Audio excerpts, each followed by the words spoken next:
สวัสดีค่ะทุกคนအားလုံးပဲမင်္ဂလာပါရှင်ဖိမ် channel ကနေပြန်လည်ကြိုဆိုလိုက်ပါတယ်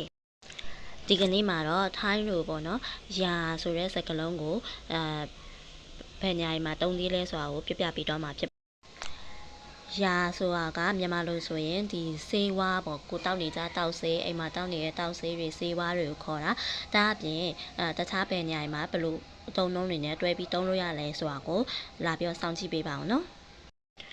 ပထမအဆုံးစကားလုံးကတော့ယာကဲ့ပူတ်ယာကဲ့ပူတ်ဆိုတာကဒီပူတ်ဆိုတာကကြိုက်ခဲရပါတော့ယာကဲ့ပူတ်ဆိုတာကအကြိုက်ခဲပျောက်စီးကိုခေါ်တာပါယာကဲ့ပူတ်နောက်ခုမှဆိုရင်ယာကဲ့ခိုင်ယာကဲ့ခိုင်ဆိုတာကအဖျားကြစီ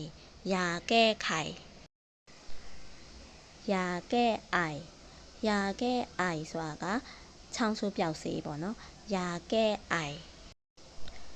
ယာခချឺယာခချឺဆိုတာကပိုးတက်စီကိုခေါ်တာပါယာခချឺ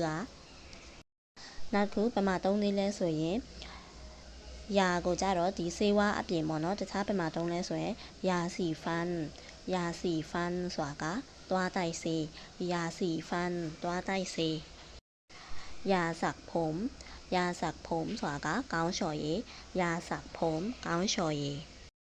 နောက်တစ်ခုမှာယာကိုဘယ်လိုသုံးသေးလဲဆိုရင်နမ်းဆိုတာကရေကိုပြောတာပေါ့နော်ယာဆိုတာကဒီ chemical တစ်မျိုးပေါ့နော်နမ်းယာဆိုလို့ပြောမယ်ဆိုရင်မြန်မာလိုဆိုရင်တော့ဓာတုပစ္စည်းရေပေါ့နော်နမ်းယာဓာတုပစ္စည်းအရေ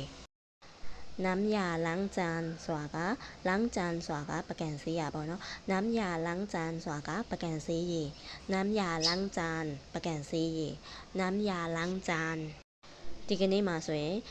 ယာဆိုတဲ့စကားလုံးလေးကိုစေဝါအပြင်တခြားပညာမှာသုံးသေးလဲဆိုတာလာပြီးတော့မျှဝေပေးသွားတာပဲဖြစ်ပါတယ်ကြည့်ရှုပေးတဲ့အတွက်ကြောင့်မို့အားလုံးကိုကျေးဇူးတင်ပါတယ်ရှင်